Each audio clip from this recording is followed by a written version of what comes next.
So, hello. Hi. Oh my We're gosh. back. I know, I can't believe it. We're back, bitches. Yeah. We're finally live, ladies and gentlemen. We have hit the airwaves. We've entered your ears. Yeah, hopefully it's a pleasant sound. You've literally listened to us shit talk. And apparently you like it because we've had 100 downloads already. Nice. So in 2 weeks, which is... You know, not bad for a novice podcast, I would say. No, I think it's pretty good. I think that's amazing. Yeah. I think that's We're pretty excellent. much famous. We are. I mean... In the podcast Just world. give us your sponsorships now. Yes, let's book a holiday to fucking somewhere because we've made it.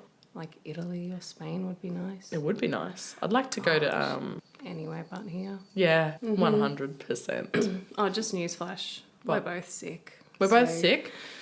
We were both bleeding last year. Last year. Jesus. Are you okay? No, I'm okay. Shall we pause? No, I just need caffeine. Okay. Well, don't worry. We've got 2 Vs on the way. So Stunning. We've ordered food. yes. Pizza. Excellent. Get it I've all out literally now. been coughing up a lung every morning when I wake up. And I've been getting like fucked up asthma as well. Oh. Like last night I literally had to have Ventolin because I was coughing and coughing. Anyway, I'm okay. I'm alive. Good. So anyway, welcome to Nurse Ratchet. My name is Georgia. And I'm Olivia.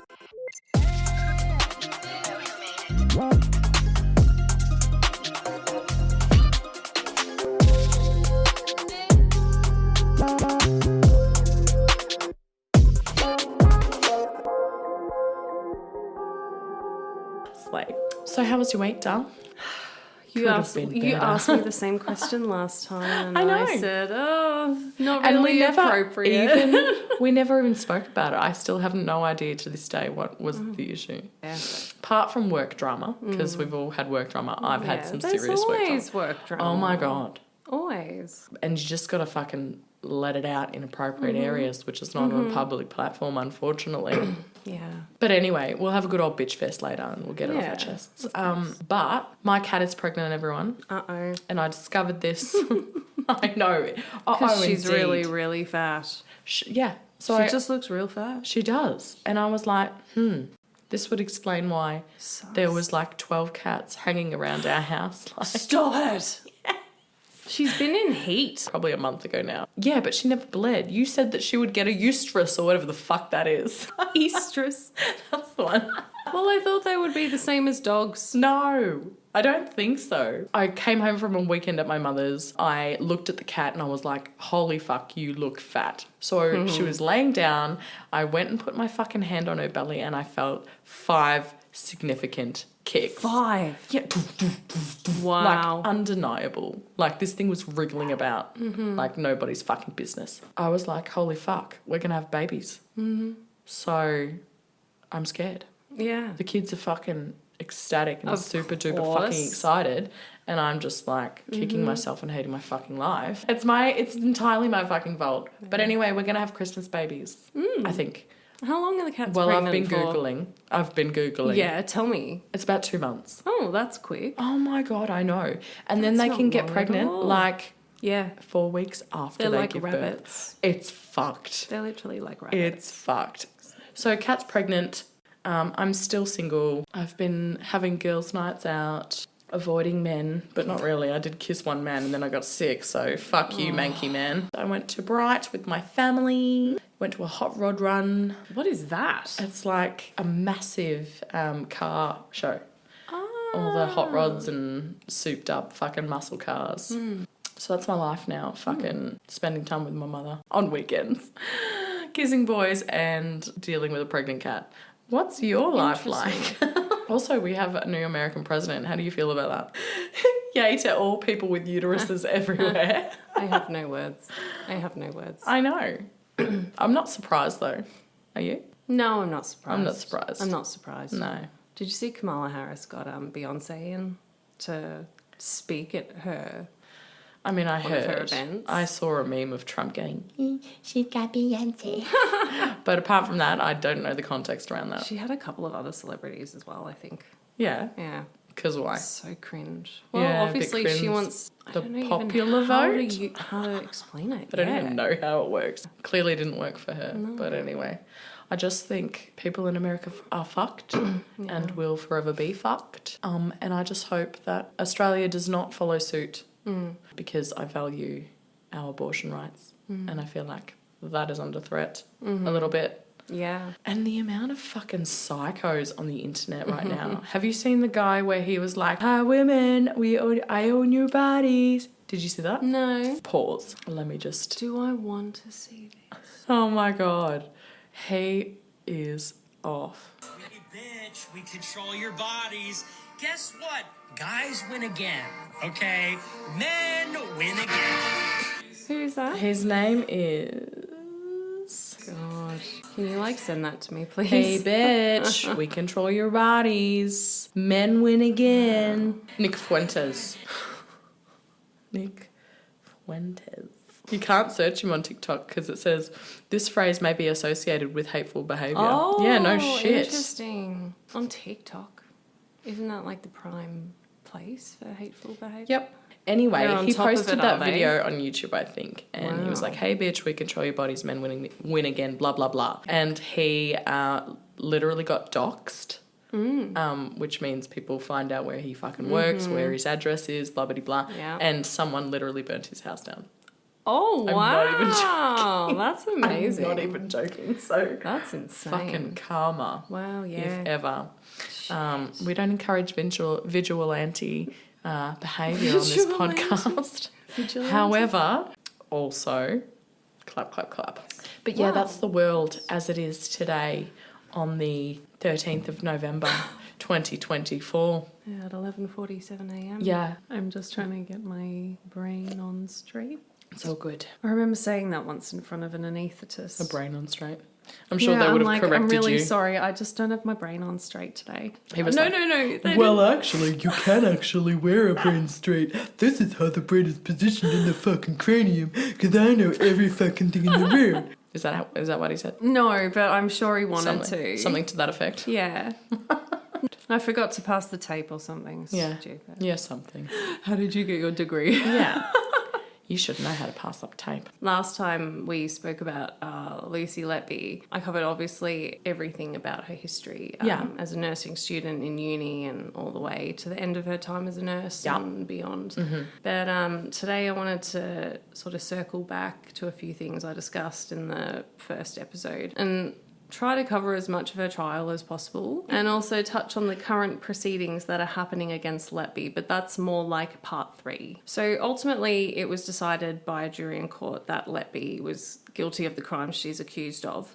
But obviously there are a lot of people out there that have their doubts about the evidence that was used in court to convict her, and there are a number of leading statisticians and medical experts out there that believe she may be a victim of a miscarriage of justice. Due to the number of convictions she has, she's actually technically the most prolific child killer of modern times. Wow. They say modern times. What does that exactly mean? You know, well, in the last 100 years, because, I would say, yeah. Because on our next topic, in the next case that I'm presenting, I am presenting the first serial killer, female serial killer. Oh. And she was like the most prolific of her time, which was like the 1800s into the 1900s. So Lucy is the new. Yeah. She's the most the new prolific child killer of modern times. That's right off. Hectic. But I know you're saying that, you know, how could people ever believe that she may not actually be guilty? Technically, all of the evidence against her is circumstantial. Like he said, she said type vibes. Yeah, pretty much. Wow. There's no CCTV footage or DNA evidence. There's nothing to technically, physically incriminate her. Yeah, right. No one ever actually saw her physically harming a baby. when she worked at the Countess of Chester Hospital. That's why I think the decision to charge her or not took so long, because there's no concrete proof that she's gone and done this. Mm-hmm. Couple of years, huh? Yeah, exactly. Circling back to the evidence that was used in court, we had that yellow post-it note and the green post-it note. Mm-hmm. There were all those hospital documents with the handover and resus sheets, the blood gas readings, all kinds of stuff like that. Photos, that photo of the sympathy card that she sent to one of the child's parents. Yuck. Yeah, so ick. Yeah, and then obviously repeatedly searching for the parents on Facebook. So that was lovely. I love how you'll see that this comes up all the time, literally, with her. But the text messages with her, between her and her colleagues, what was she thinking there? Like, she's just laid a perfect paper trail, pretty much. I mean, obviously it sounds like she's trying to cover up in some of the text messages, like she's planned it, but it's like, why? I don't know, it's astonishing. Can you remind me what that. some of those said? Oh, of course, I'll go through all of that, thanks. no problem. I came across this piece of evidence that was used in court that was created by the prosecution. It was basically this document that has a grid on it that lists all of the incidents that they were investigating, right? Okay. About with the babies. And they'd marked X next to all of the staff members that had been on duty for all of those incidents on the ward. Of course, she was the only staff member that was present on the unit for almost all of them. Yes, Okay. besides for 2 suspicious incidents when she was not on the ward. Okay. She was not at work that day. Right. But neither of them were included in the grid. Gotcha. Technically. So there were still 2 other instances that they knew of that the prosecution Can't prove was her. Yeah. How convincing is that document, like as a piece of evidence? You can't really rely on that sort of thing, I think. The most controversial part of like all the evidence in court was the allegations that she murdered 7 of those babies by injecting air into their bloodstream, right? But when, a syringe is used to administer medication or fluids or whatever in an IV line, you dispose of that syringe or that drug ampule, right? Yeah. In generally a sharps container or just a general bin. If Yep. it's just a plastic syringe, that's empty. And then most of that's incinerated, right? And even then, like, it's sitting in a sharps container with thousands of other you're not going to go things. fish that out. No, of course not. And you're not going to go be able to find any sort of, like, murder weapon, right, that could have been used, because that's pretty much untraceable. And that sucks. Yeah, it does suck a You lot. can't trace that. Yeah, it's crazy that there's no CCTV. It's like patient confidentiality, I suppose. But still, makes you think that you should probably have it. So, like I said, the main problem is that no one ever actually saw her commit these crimes. And all these allegations basically originally sort of rested on observations of some of the babies who died or collapsed when Letby was on the unit. And according to the prosecution, the babies, they all deteriorated suddenly and unexpectedly. Many exhibited like strange skin discoloration, and a lot of them cried a lot, like to the point where they were inconsolable.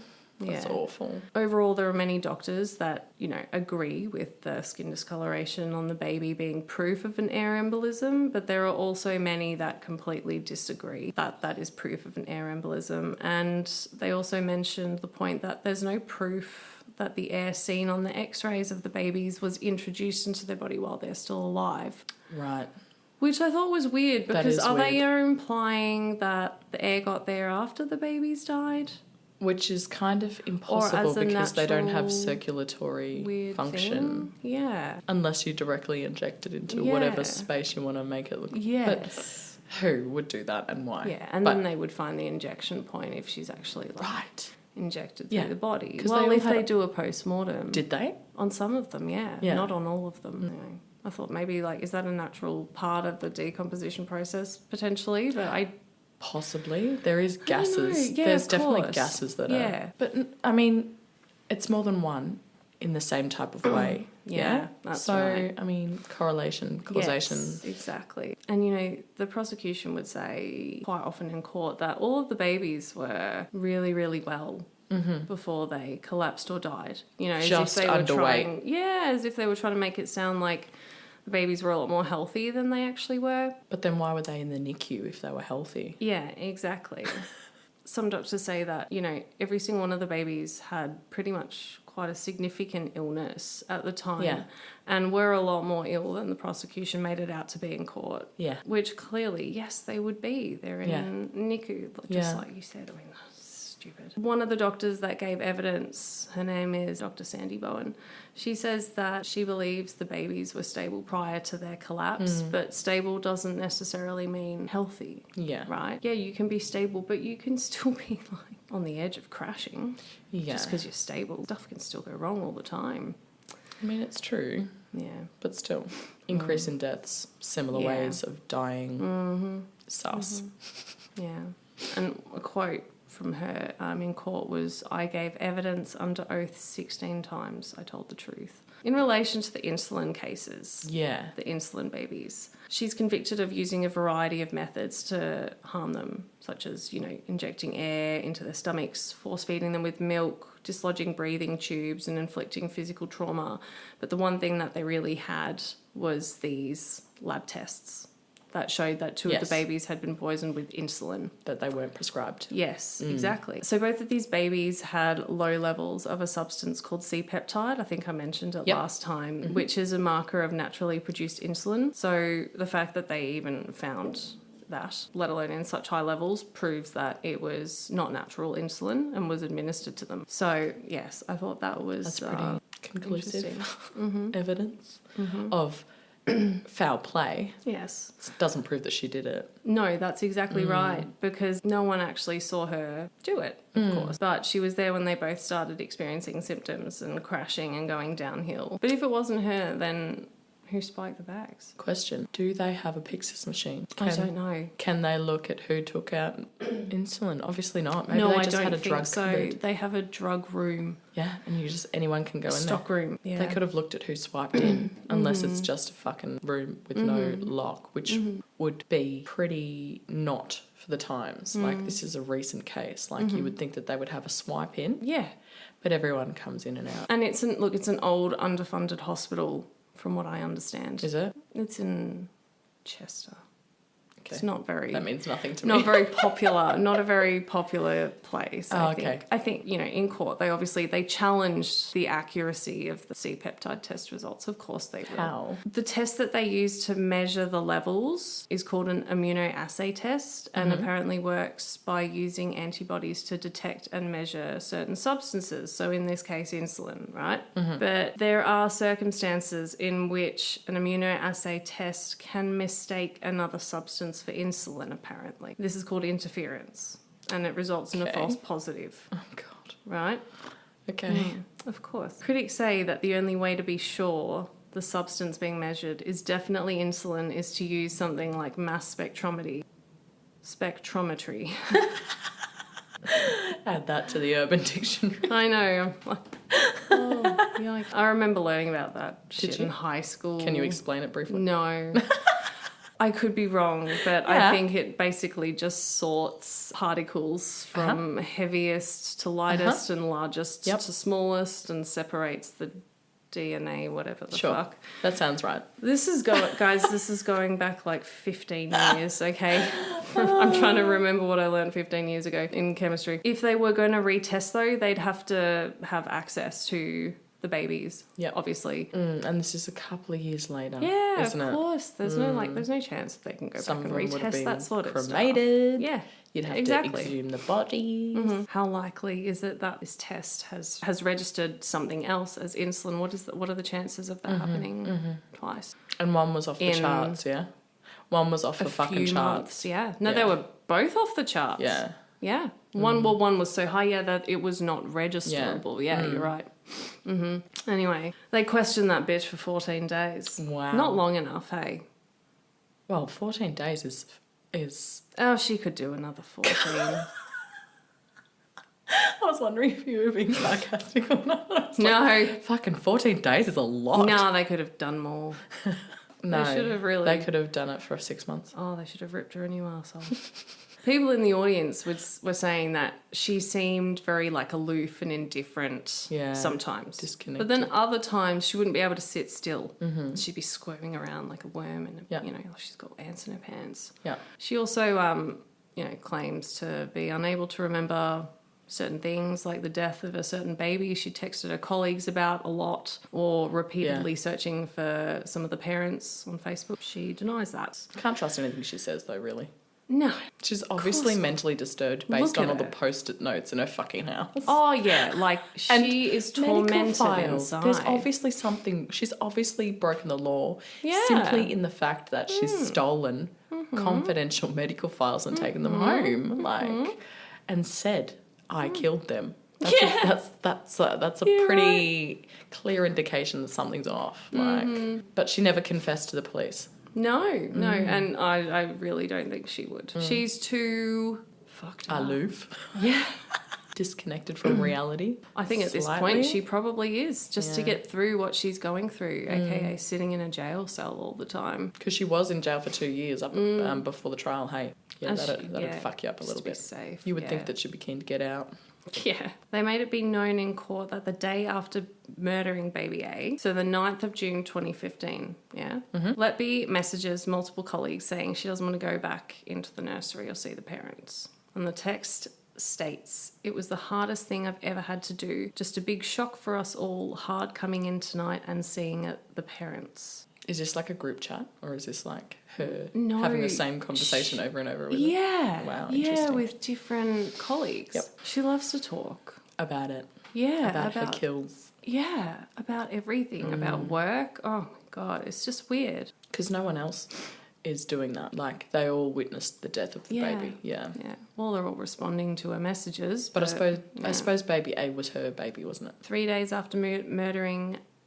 Me, how you doing? So 3 days after murdering baby A, she messages a manager of the neonatal unit offering to work more shifts. Obviously, I don't know, maybe she got a taste and she liked it. Clearly. She's messaged her manager asking if she can work more shifts, saying she needs to throw herself back in. You think you would take some time off if you were that fucking thrown. But then she goes and exchanges texts with another colleague a day before murdering baby C, expressing her unhappiness with her manager's refusal to let her go back to work in the ICU. And she says that when she worked at Liverpool Women's Hospital, she found she needed to go straight back and care for another baby. Otherwise, the image of the one you lost never goes. Okay. Anyway, so the colleague that she sends that text to disagrees with her. About throwing herself back in and going straight back to care for another baby. And she says, you need a break from full-on ITU, which I'm assuming is intensive unit or something like that. It sounds very odd, and I would be the complete opposite. So the colleague's like, I would be the opposite. I would want to take time off work. Yeah, totally. And Letby responds saying, forget I say anything. It'll be fine. It's part of the job. Just don't feel like there is much team spirit tonight. Okay. Then that night, baby Letby. C falls very ill. So that night, she's assigned to another baby elsewhere in the unit. But she goes into the area where baby C is. She's not his assigned nurse. Baby C, she puts air into his stomach through his nasogastric tube. Yep. And then texts the same colleagues she'd spoken to the previous night, telling her colleagues that the shift wasn't off to a great start and that it got worse and that they lost baby C. That it's all a bit much. Suspicious. And how heartbreaking it is. But that it's not about her and we learn to deal with it. She's fucking making it about her. Yeah, of course. But it's not about me. Yeah, but you're making it about you. You're bringing it up, bitch. Yeah. And what actually hurts so bad is the parents. They made a statement saying that before baby C actually passed away, actually died, Letby had already arrived with the cold cot, which is the cot that they use. They put, if a baby passes away, they put them in the cold cot and it keeps the body cold for longer so the parents can spend more time with the baby before having to separate, right? Before decomposition takes over. That's a bit audacious, isn't it? It's very common. They do it at the children's. But to bring it round before course. the baby's dead. That's very presumptuous, Lucy. Yeah. Anyway, doesn't look good at all. I know. He tells, in his statement how Lucy asked him to put his son in the cold cot. She actually asked him. Alive? Yeah. And he goes, he's not dead yet. What the fuck? God, she's so fucking She's so weird. prepared. She's scaring me. No, like... She's prepared for this baby to die, though. Like, Yeah, as in, and she's she's- so ready for it to happen. She's like, fuck yeah. And she shouldn't even be What in the there. hell? Yeah, exactly. What the fuck? She's Where's she not supposed to even- be, like, working, if not the NICU? Other side of the unit. Okay, so it's what, the step-down The unit? different rooms. So she just wants to be involved in the baby's Yeah. dying, and it's just so fucked up. She's fucked. More text messages. Baby D dies. And the next morning, she sends a message to a colleague saying, we lost baby D. And then the colleague responds saying, what? But she was improving. What happened? Want to chat? I can't believe you were on again. You're having such a tough time. Letby then says, how do such sick babies get through and others die so suddenly and unexpectedly? Oh my God. Guess it's meant to be. I think there is an element of fate involved. There hate is her. a reason for everything. I hate Lucy her. then tells another colleague, what I've seen has really hit me, and that she can't talk about it now. I can't stop crying. I just need to get it out of my system. Then on the 30th of June, one of the nurses that she works with obviously messages her saying that it's a bit odd that 4 babies have become very unwell within such a short period of time all of a sudden. Oh, shit. Connect the dots, bitch. Oh, my God. It's like, yeah, she's playing God. She wants to decide if they live or die. It's the fate that you're fucking creating, bitch. Yeah. Oh, I hate her. Oh. She goes around texting saying, oh, I have such very bad luck, always having these babies that are collapsing and dying. Poor you, bitch. Yeah, I wonder It's like why. she's getting off on the sympathy as well. Yes. Yeah, I think so. And when baby E dies, she texts a colleague saying he had a massive hemorrhage. Could have happened to any baby. Oh, really? Oh, I hate her. I think there were a couple with... Yeah. She horrifically murdered that child. Like, they were all horribly murdered, Yeah. but like... He had a massive hemorrhage because you... Oh, my God. I hate that dog I today. thought that was like your stomach or something. That's her knocking. She About to wants say, you come in. okay? Could you stop being cunt? Those fucking feet. I know. She's scratching. It's like thumb. Sounds like she's fingering herself really fast. Yes, but he has a fatal bleed because of Letby fucking with his nasogastric tube. Yeah. And that just tells you how violent she was with this child. Yeah. She says he had a massive hemorrhage. Could have happened to any baby, as if. So then baby F dies, who's baby E's twin. The fact that she said it could have happened to any baby is just so sus in itself. It's like she's making an excuse where she doesn't need to. Yeah. She's like preemptively saying this could have happened to any baby. It's so sus. You know, not just this baby or whatever, not The just one that my I killed. patient. Yeah. Yeah, exactly.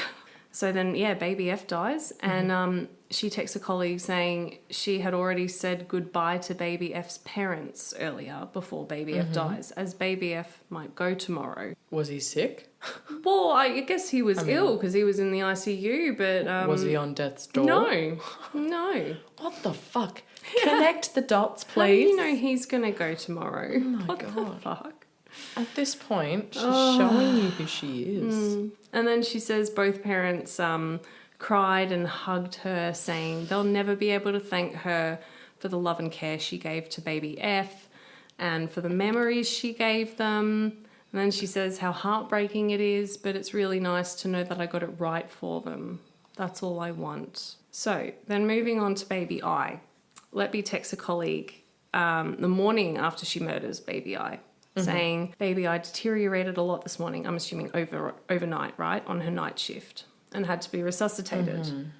And then that afternoon, she messages one of the nurses who is shift leader to ask if baby I is going to be transferred. And Letby says, I'd like to keep her, please. And the shift leader originally agrees, but an hour later, she messages Letby again, saying she actually had to reallocate her. And then Letby asks if something has happened, to prompt this reallocation. And the shift leader says, no, I was just asked to reallocate so no one has her for more than one night at a time. No more than one night at a time, Because I'm they're guessing. suspicious at this point. Why more than no more than one night at a time. So that they can figure out who's fucking with the baby. Ah, yeah, I see. Yeah. Hey. If they're suspicious and they Yes, that's what rotate the most staff and they figure out at what point does the baby decline and who took care of the baby, they could probably figure it out. Yeah, true. And then, so over the next few months, more babies obviously continue to fall ill, and she continues sending text messages to multiple different colleagues, complaining about understaffing and often volunteering for extra shifts.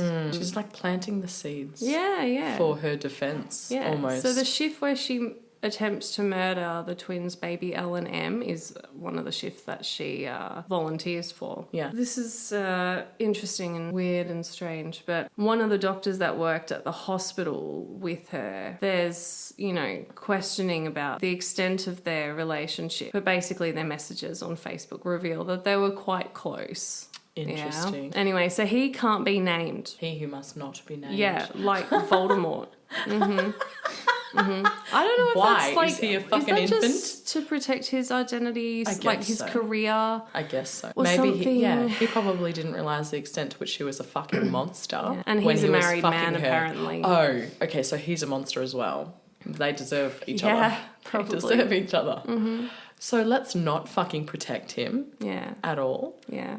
but Well. maybe protect his family, his unknowing. Well, that's right, because Family. they'll have his name as well. Yeah. Obviously. So, yeah, he's dodgy. About a month after they connect on Facebook, she murders baby O and P. Yeah. So he just slid into her DMs. Maybe.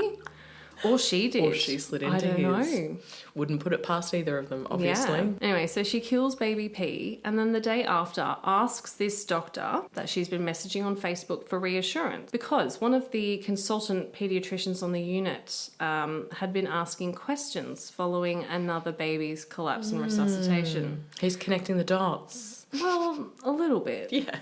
And then Letby asked the doctor, do I need to be worried about what Dr. Gibbs was asking? So Dr. John Gibbs, who's the consultant paediatrician. And he replies with no. He was asking to make sure that normal procedures are being carried out. Oh, this is making sense. She's slid into his DMs to get fucking details. Potentially, yeah. And then he continues with, you are one of the few nurses across the region that I would trust with my own children. Oh, there you go. He's got God. children. Ick. Disgusting. There it is. Foul. He then messages Letby on the 6th of July, which is a couple of weeks after Letby works her final shift at the neonatal unit, right? And he gives her the details of a meeting that's taking place, that's reviewing the deaths of baby O and P, saying, you need to keep this to yourself. That pussy must have been amazing. Truth always comes out, mate.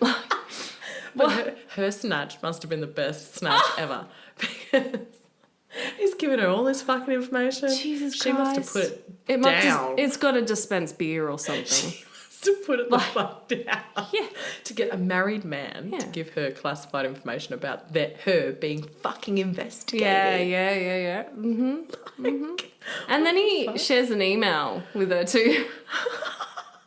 From the lead consultant on the neonatal unit. Do you remember Dr. Stephen Brewery? Yeah. How dirty he must be at this doctor. No wonder he's keeping his name out of the fucking press. Yeah, right. Like. He would not be allowed to work as a doctor. Well, I don't know. Maybe he's not. Anyway, the email says that the deaths of baby O and P are going to an inquest. And an inquest means that the coroner needs to determine the cause and circumstance of death during a court hearing. They should have all gone to the coroner's. Yeah, right.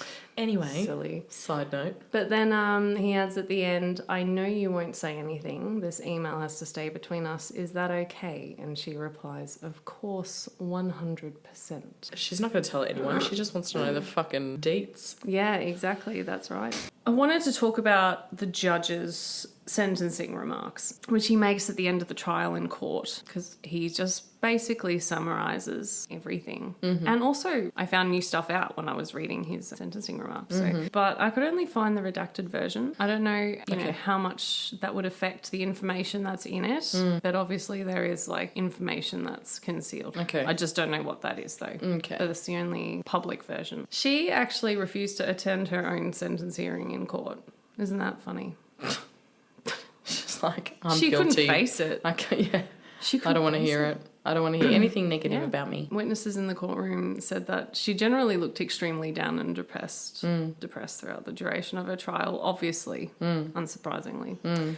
But I'm just wondering, you know, did she not want anyone to watch her as she gets sentenced? Or Possibly. I don't know. Is it just embarrassment? Is it shame? Was she not able to hold herself together enough that she's like couldn't stop crying or something? I don't know. I think that's just coward actions. Yeah, it's really. very cowardly, for sure. Absolutely. The mother of baby E and F, the twin boys. Oh, do they give statements? Yeah. That's why. All of them did. Was that at the sentencing? Yeah. Yeah, that lady, she described her absence from court as just one final act of wickedness from a coward. So there you go. Yeah. Absolutely legit. Fucking coward. Mic drop. Where are your balls? They don't exist. To be fair, ours probably couldn't exist either if that was us. But holy shit, like, my God. Nah. We can't put ourselves in the same shoes as that woman. No. Anyway, so the judge, as he, you know, begins his remarks, he says many times that he fully believes Letby intended to kill all of these babies, even if she was unsuccessful with some of them. He says that he believes she used her intelligent and outgoing, confident personality to repeatedly harm babies on the unit for such a long time without arousing suspicion. And he describes her as having premeditation, calculation, and cunning in your actions. Totally. It's like fucking Fox. Specifically targeting twins and triplets. He also claims that Letby relied on the fact that the last thing anyone would suspect, right, in the unit is a NICU nurse is harming and killing babies that they've trained for God knows how many years. We need to get over to this, look though. after. We need to get over this fucking bias with nurses. Like, we're not fucking angels and we're humans, and people who are psychopaths will specifically seek out careers like this where there's power imbalances. That is like, true. hello? Yeah. That's Doctors why pedophiles seek especially. out careers where they're in contact with children. Yeah. Like Ted Bundy was a counsellor type person on the sexual assault phone lines for the police. Yes, he was. Yes. What are the, you know, how does that even work? He was But of like, course wasn't he like a suicide counsellor or something? Like a crisis counsellor? Yes, I think something I'm like pretty that. sure it was a sexual assault okay. crisis counsellor That's of some so sort. fucked up, man. And so, of course, he learnt, right, how the police, the ins and outs, how they would investigate cases and shit like that. And that's one of the ways he got away with it for so long. Because he worked for them, in the department. Yeah. Anyway. Did you know he represented himself in court? Yeah, I know. And he also, like, escaped as well, jumped out the fucking window of the library. Yeah. The guys, that's a true narcissistic psychopath. That's fucking insane. Yeah, no, he escaped out from court. It was amazing. I mean, that's just amazing. You've got to be something else. Or the people in the courtroom have to be really fucking stupid. I think it was a bit of both. Like, completely unable to even walk, let alone run. So I mean, it was the 70s. yeah, but... The police did work was common sense subpar. exist in the 70s or not? No, I guess not. Anyway, back The to the police topic force at hand. certainly wasn't better than they are now. No. They were very corrupt. Of course, no one would suspect. Lovely little old young Lucy Letby is poisoning, you know, the most like sweetest, innocent, fucking harmless creatures that you could ever. Like, no one would suspect, of course. The judge touches on her seemingly what he describes as detached enthusiasm for the resuscitations that she's involved in. I think by detached enthusiasm, she's really into it, right? But she's trying to not show it. I think that's like, what it sounds, what he's trying to get at. Yeah. 100%. He also, you know, he mentions how she endeavoured to impress colleagues a lot, while also seeking reassurance from them about her competence and skills as a nurse, right? You know, messaging like that doctor and messaging her nursing colleagues like, oh, this is so heartbreaking. And of course they give her reassurance, which is, like you said earlier, probably one of the things that she wants. She would also message colleagues in a way that would make it sound as if no one was actually at fault, right? What happened was just meant to be, and it was fate. And then he reveals on some occasions that she made completely inappropriate remarks to a number of grieving parents. Yeah. Like the bed death cot thing. Like, exactly. the fuck? Exactly. Like during the time of death or immediately after the death, right? Yeah. She's Or before. saying certain things that just like are insensitive. Yeah. So he mentions how Lucy used her knowledge and training about the dangers of air getting into the venous system to administer air into the IV line of baby A and B. Obviously, she would have knowledge of that. Like, what nurse wouldn't know that that is a possibility? He also talks about how she takes part in the attempt to resuscitate A, and how she talks about how she found the process of taking his footprints and handprints and photos of him after his death to be quite a nice thing to do for the baby, and she saw it as a way of giving the parents memories. She's playing with the dead body of her victim. Like, Yeah. she enjoys that.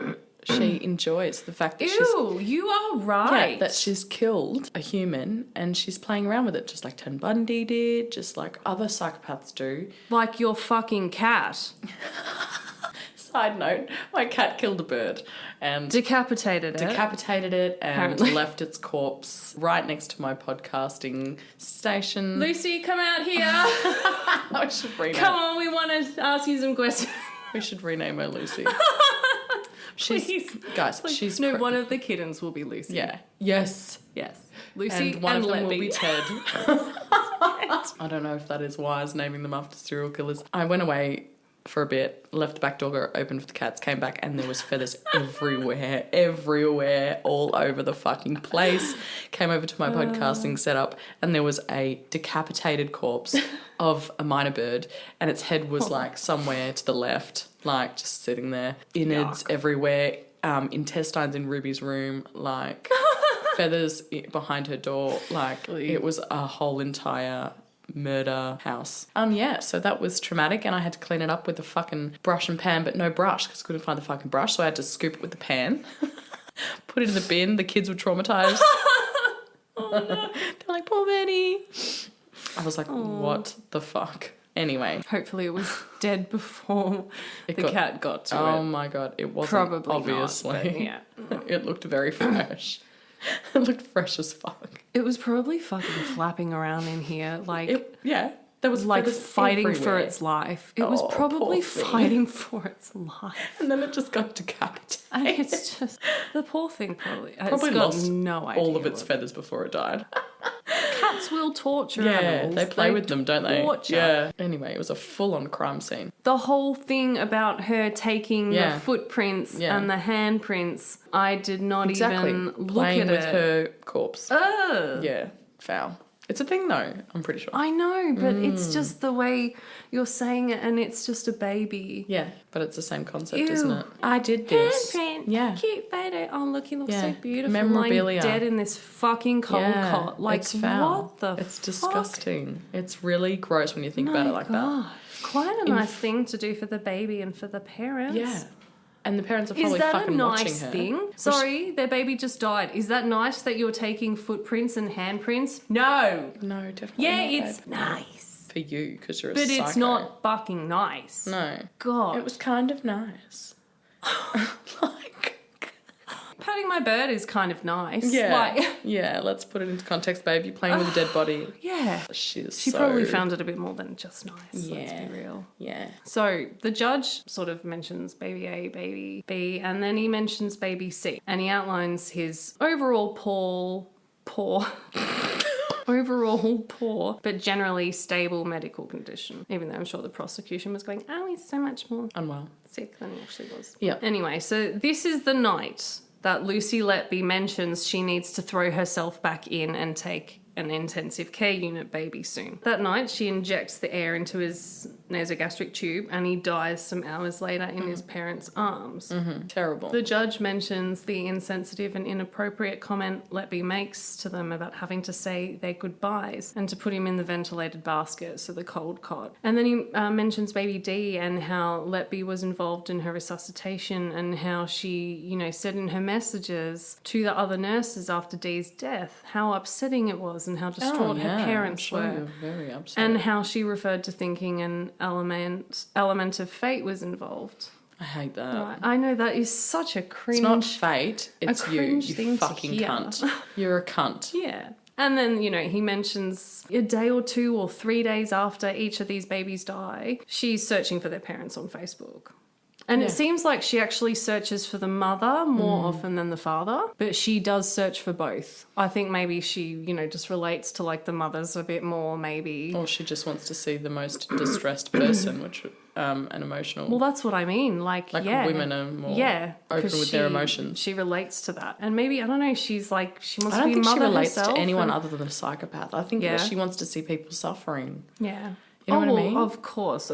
For baby E and F, the twins born on the 29th of July, he talks about how, as their designated nurse for that night shift, E dies of the air embolus and has damage inflicted to his upper GI tract by Letby. And they don't undertake a post-mortem on baby E because they thought at the time that he possibly died from necrotizing enterocolitis. Oh, shit. That sounds severe. Is that what he had? Well, that's what they believe. They weren't sure because he crashed so quickly, right? And so severely. Coroners. Yeah, but but Letby's messages, right, talking about how he had a massive hemorrhage and it could have happened to anyone. Like Okay, but wouldn't you necrotizing investigate that? enterocolitis, I don't believe that would cause such a massive hemorrhage where the baby's like vomiting blood. Colitis. Stuff like that. It's inflammation. Yeah, why is she going and texting saying he had a massive hemorrhage? How does she know he had a massive hemorrhage? Because she's gone in and fucking inflicted it herself.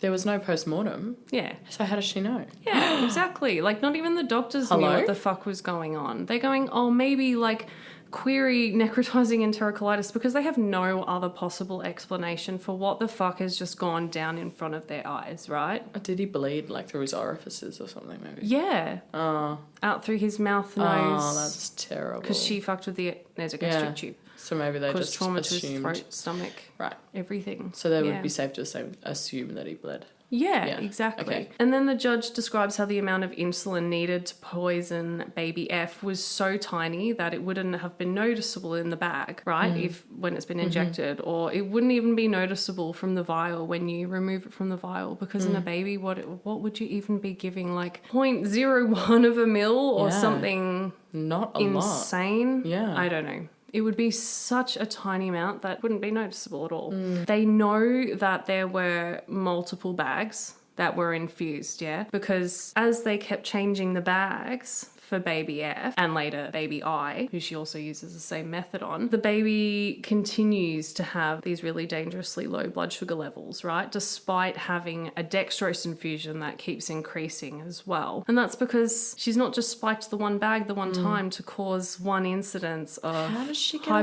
with this hypoglycemia. shit? She's going into the storeroom and injecting multiple bags at a time. So as they're changing the bags, it's still happening, obviously. Baby F only starts to recover when finally they hang a bag that has not, you know, been spiked with insulin. Any of those bags could have been used on any baby as well. Yeah, Like, that's right. Maybe the bags were like pre-labeled. I don't know. Possibly. Maybe they were. Yeah, and the judge points out how Letby likely felt reassured that no one had figured out the insulin in the bag thing. yeah. And that's why she did it again on baby I about 8 months later. The judge then recounts what happened to baby G, how Letby deliberately injects milk and air into G's stomach down her nasogastric tube after her designated nurse has already fed her.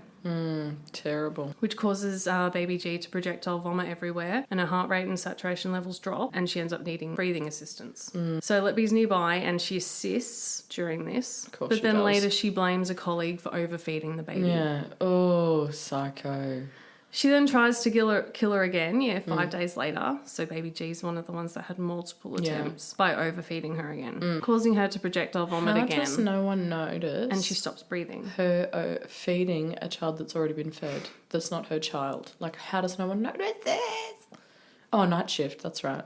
Yes, mostly. She That lurks too. around in the dark. Yeah, there's not many people around on night shift. Yeah. And then Letby murders baby H in the same way a month later. She puts a large amount of air down her nasogastric tube, which interferes with her breathing and reduces her oxygen saturation and heart rate, which causes her to vomit and require CPAP. The judge mentions how it's also likely Letby injected air into her venous system as well, although they couldn't, they can't prove that. because the baby was crying out in severe pain, likely as a result of the air embolus. Oh my God. And she also searched for this baby's mum on Facebook. Oh, yeah, of course she did, because she's a psychopath. So she uses insulin again to poison I and injects air into the venous system of his twin brother. And she also adds insulin to several dextrose bags for baby I. So she's adding insulin into fucking dextrose bag. Yeah, so then they try and save the fucking sugar. yes baby with dextrose. How fucking calculating is that? Very. So she uses insulin again to poison I and injects air into the venous system of his twin brother, adding insulin to several dextrose bags that are hung up. She then injects air into Jay's venous system, causing him to suffer an apneic episode and ultimately a cardiorespiratory arrest. She's present through his resuscitation, and they find drug administration notes and blood gas printouts for that resuscitation in her home. She also wrote about the resuscitation in her diary. So next, the judge mentions Lucy's particular interest in baby Kait being a haemophiliac. Yep. And how when his designated nurse for the night shift goes on her break, Letby inflicts painful trauma to his oropharynx area, causing him to scream, bleed, and profoundly desaturate. Oh. She also inflicted similar trauma to L's liver, causing significant bleeding, and injected air into his NG tube, same as his older brother M. The amount of air that was injected into L's stomach caused his diaphragm to split. Oh, that's And so he collapsed. bad. Yeah. Oh, fuck her. So the judge, he concludes his statement saying that Letby's actions were a cruel, calculated and cynical campaign of child murder involving the smallest and most vulnerable of children, knowing that your actions were causing significant physical suffering and would cause untold mental suffering. He again touches on Letby retaining all that confidential information in her house so that collapses would not be obviously associated with her. So she stole it in order to... Will hide some of the documentation. Wow. And obviously her falsifying records to Because show it's all paper-based, so... trends happening. If she stole, like, the notes... Then it never happened. What a psycho. That shows intent, doesn't it? Yeah, of course. Yeah, that sort of proves it. Yeah, so she would do that so that the collapses could not be associated with her, obviously. That's pretty hard evidence, in my opinion. He pretty much said she's sadistic. For sure. And he mentions her denial of any responsibility for any wrongdoing or her inclination to attribute fault to other nurses. Yeah. As well as her total lack of remorse Zero remorse. about any of the deaths of the babies. Because she's not even owning up to it, so... No, she doesn't give a shit. And she hasn't even said anything in court, like any sort of statement, nothing. She's given absolutely nothing. Some people do that to prolong people's suffering. Yes, you are right. Yeah. There could be a chance. Yes, she does not want to give them any sort of peace. No. Or closure. No closure. It's still a form of power. Yeah. Control. Wow. Fucking psycho. Oh, and she didn't want to go to the sentencing. Yeah, because the parents would have wanted her to hear their painful statements. But that would she didn't probably allow ruin them. what she did for her as well. Yeah. Hearing, potentially, how much they're suffering as a result. Probably not. Like, she really, truly did it, and she's too proud. It's like those serial killers who refuse to tell police where bodies are, even though they've been convicted of the murder. You know what I mean? It's not to save time in jail, it's just control. Yeah, you know? Exactly. They don't care about that. They know that they're never going to get out anyway. Why would they give it up? Because they're giving up power when they give it up. Yeah, Totally. He finishes his statement saying that the seriousness of her offences require just punishment. The death penalty. Means An eye for 15 7 whole eyes. life orders for her. That'll do. She can suffer for the rest of her fucking miserable life. Because people don't take kindly to child killers in prison, I've heard. Yeah, no, I wouldn't think so. She's likely to be pretty tormented in prison. Hopefully. Fingers crossed. It is an all-women's prison, obviously, so I wonder what that would be like. Horrible. Can you She imagine? being made to, like, eat pussy all the time. Just so she doesn't get, shanked or whatever. Prison life, I guess, probably. Like, when you think Whatever about it is, probably. I hope she's suffering. Yeah. Because she deserves it. Yeah, hopefully she doesn't enjoy anything she's being made Yeah. to do. Oh gosh, well, look, that's probably the end of Part 2. part 2. Okay. There's just so much. What are we talking about in the next one? The second trial. Oh, there's a second trial? Well, she's been convicted on another murder. Oh, that they previously couldn't decide. Which child is this? Baby Kait, I believe. Okay. So she got off on that one in this trial? Originally, yeah. Okay, cool. So now she's been convicted of murder. So we're talking about Baby Kait in part 3. Well, and the updates with... And the updates. Just general investigation. Sweet as. Awesome. Good job, Olivia. Very interesting. Yeah. Lucy Letby continues to be a monster, and we will continue this monstrous tale next week. She'll never change, will she? No. Well, there's no chance, of course. It's too late anyway. Definitely. It's far too late for Lucy Letby. Do you think she was born this way? God knows. We don't know much about her childhood, do we? Like, it could be nature versus nurture type situation where her family's fucked up. Like, I'm sure there's like an element of that. Her mum cried a lot, I believe. On She cried a lot. Yeah. What, during the trial? No, during the sentencing. Okay. I Well, believe she I'd had cry to be, too like, if I let raised a out. serial killer.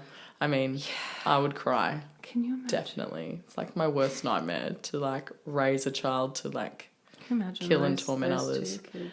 Every parent's worst nightmare apart from losing their child. And you know, Ted Bundy was a cute little fucking 3-year-old at one point. At one point, yeah. He And was then something a truly changes. sort of innocent child. Yep. A truly innocent being, and something happened along the way. Yeah, I think it's an element of nature, nurture, and some other Bit of everything. little tidbit of evil. Anyway, thanks for listening, guys. If you've got any comments, questions, or requests, please do message us on Instagram, because I've noticed that there is no way to connect with us on the pod platform unless you send us a text. You go into the show notes and it says send us a text, and I think you click on that link and then you can text us your comments. So try that, because I'd like to see how that works. Otherwise, you can contact us on Instagram, and we will post some pictures of Lucy Letby in a trial. And what else? Send us your nursing nightmare feels to thenurseratchetpodcast@gmail.com, because we want to read them out on the pod, tell some spooky stories. So take care of yourself, guys. Do something nice for yourself this week, and we'll see you in the next episode. Bye. Bye.